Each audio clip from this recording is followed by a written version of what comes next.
Welcome back to Prosperity Podcast. We are four friends who came together wanting to share our expertise with the world because we had to learn the hard way. Today we're going to take a little bit of a turn and talk about owning your shit, the art of apology and accountability. As we know, being business professionals and women, sometimes we make mistakes. Sometimes we're not perfect because, surprise, surprise, we're all human. But it can be really hard to admit that. I know for me, when I entered the world as a business professional, I felt like I had to be perfect.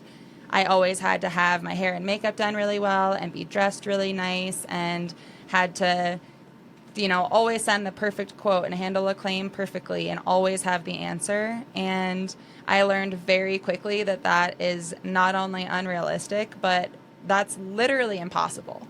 It's impossible to be perfect 100% of the time. And I think the best thing that you can do for your client is apologize when you have done something wrong. I would say, anybody in your life, apologizing and taking ownership of mistakes.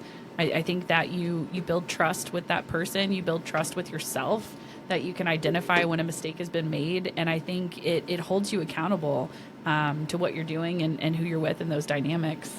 I totally agree with that. I have learned over the years that if somebody's frustrated or mad at you, whether or not it actually is your fault, if you take full responsibility and just say, you know what, you're absolutely right, it 9 times out of 10 disarms them. They're not expecting that. They're here for a fight.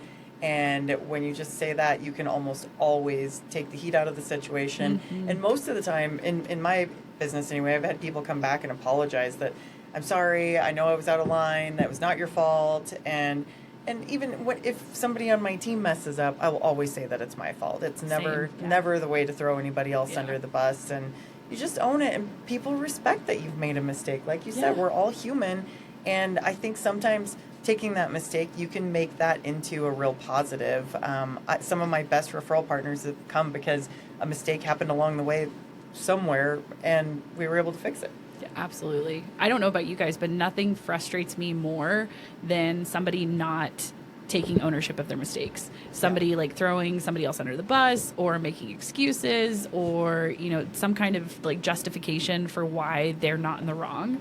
And I'm like, just tell me you're sorry and let's move on. Like, why is that so difficult? Right. Well, I know that for me, I was the person that wouldn't own up, but it wasn't because I didn't want to tell them for their sake. It was because I was a people pleaser. Mm-hmm. I didn't want anybody to be disappointed in me because of my own insecurities. That started when I was a kid. I always had to have the straight A's, and I had to be the team captain, and I had to be the best because I wanted that external recognition.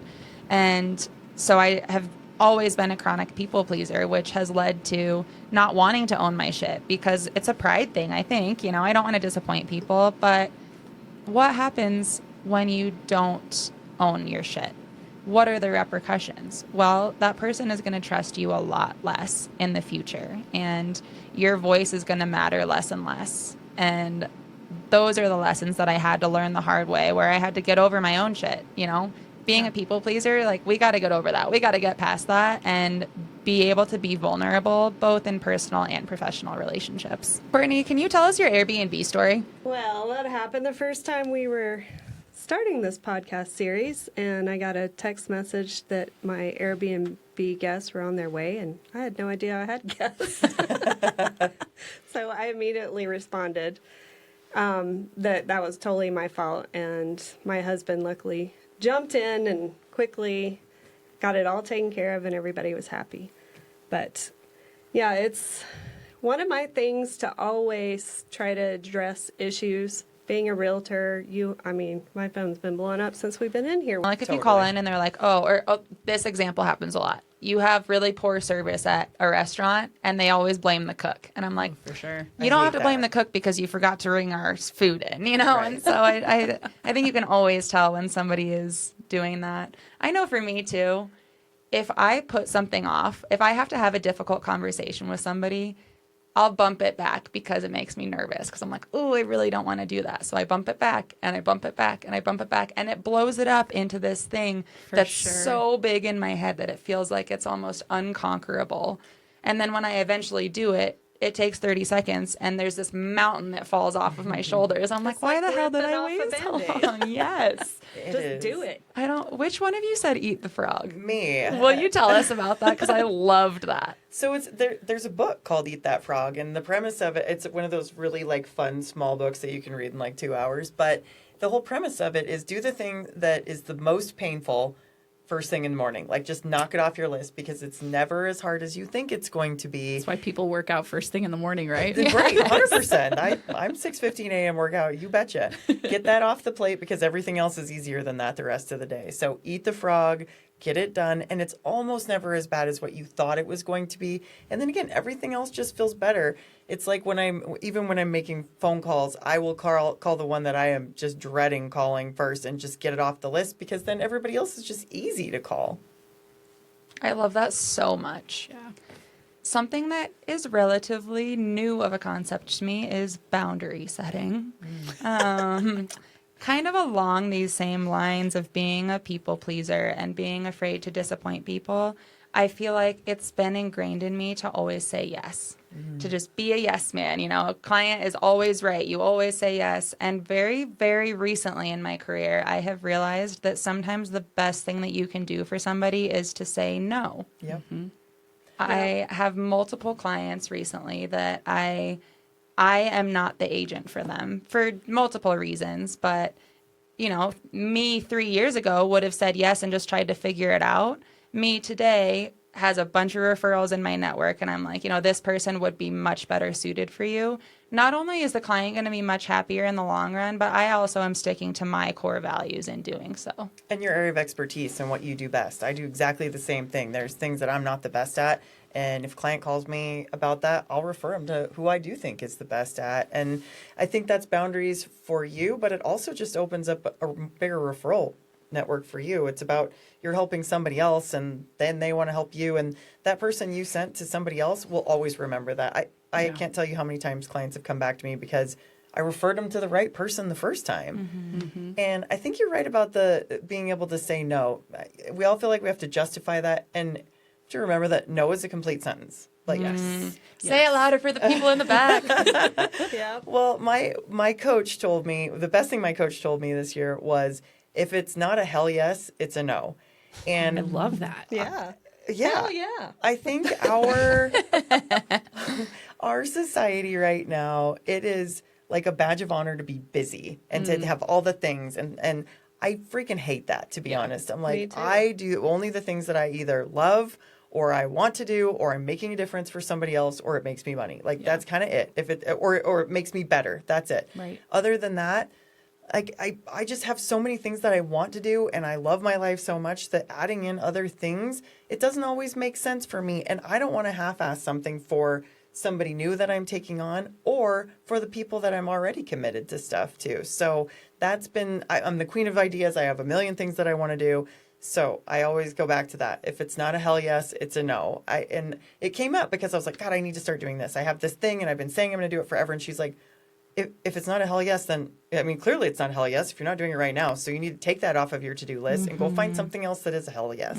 Yeah. Jill's got a hell yes. I have an example of boundaries and how it can get you in trouble if you don't set them. So we actually had somebody call in to the previous firm I was at, but they called in and they wanted to have somebody meet with an attorney and talk about an issue, and it was well outside of my practice areas. It was not an area that I was at all familiar with.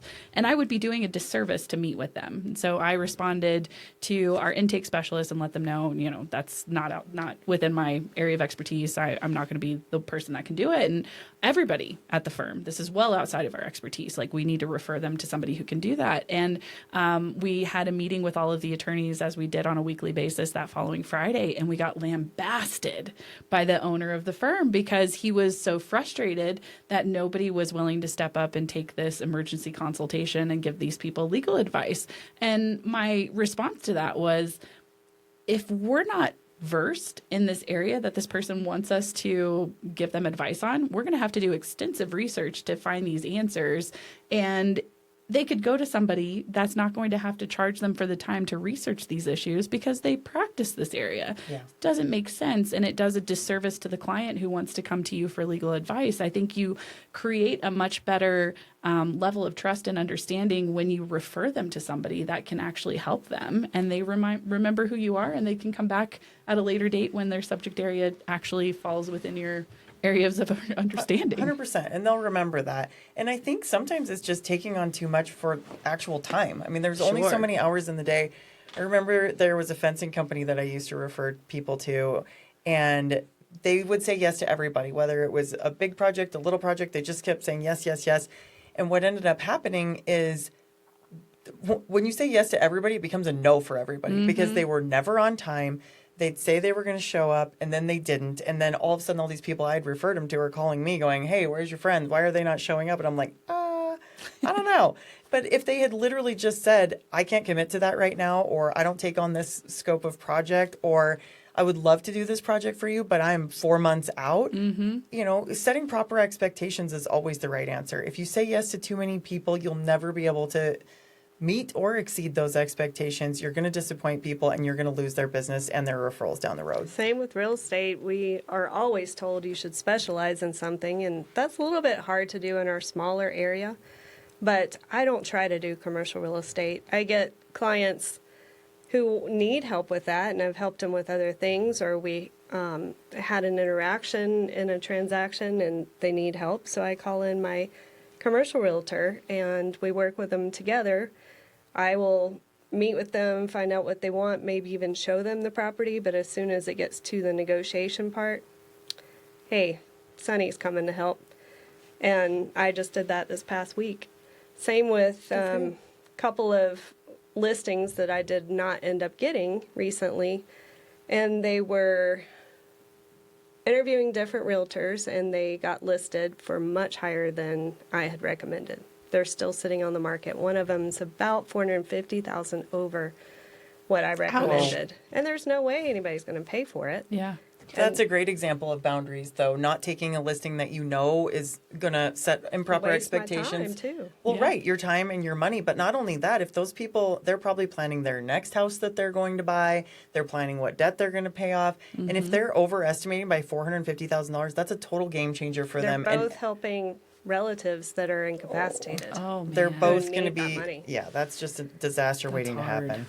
Well, and I think we have all learned to set boundaries through failures, through not setting boundaries and being kicked in the ass for it later. Great point. I think it's so important for us to talk about our failures. I guarantee you that every successful person that you see has had many failures along the way and has also gotten a lot of help along the way. Even our governor, I don't know if you know, he started Free Mail, and I had friends that worked for that company, and it didn't go anywhere. He started another company I don't know the name of, but it didn't do well either, and then he started Right Now Technologies and was purchased out by Oracle, and highly successful. So there are some great professional stories out there of how many things that people did. Probably and all of failed. them. Probably Yeah. all of the successful people's stories. I think Yeah. it's very rare that you get a bullseye the very first try. And I just don't think that's talked about enough. I think our kids in this generation are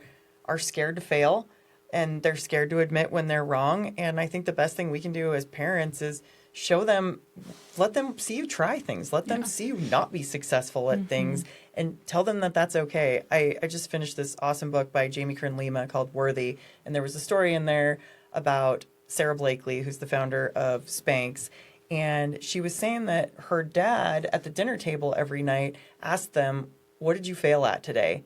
And I loved that. I'd never heard of anything. I've, heard highlights, lowlights, whatever. Who'd you make smile today was ours for a long time.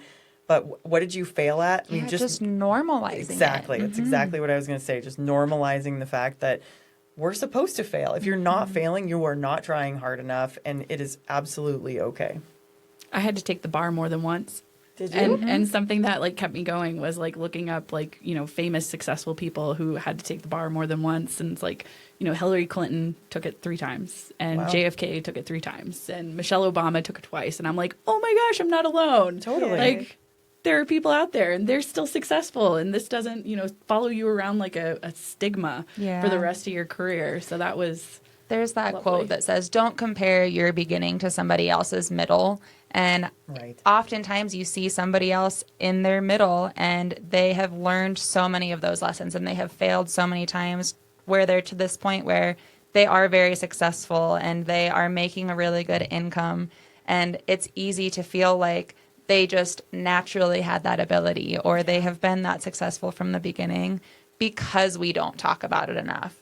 Document it. Rachel Pohl on her Instagram and on her website, she has left all of her posts from the very beginning when she was, kind of all over the place and when she wasn't getting very good feedback. And she's like, I leave that there both as a reminder to the people that are watching me and just assuming that I've been successful from day one, but also as a reminder to myself that I didn't get here without trials and errors. Well, Love we'll that. definitely see our trials and errors with this. Oh, yeah. We're running our own technology today. The internet's gone out. It is hot in here.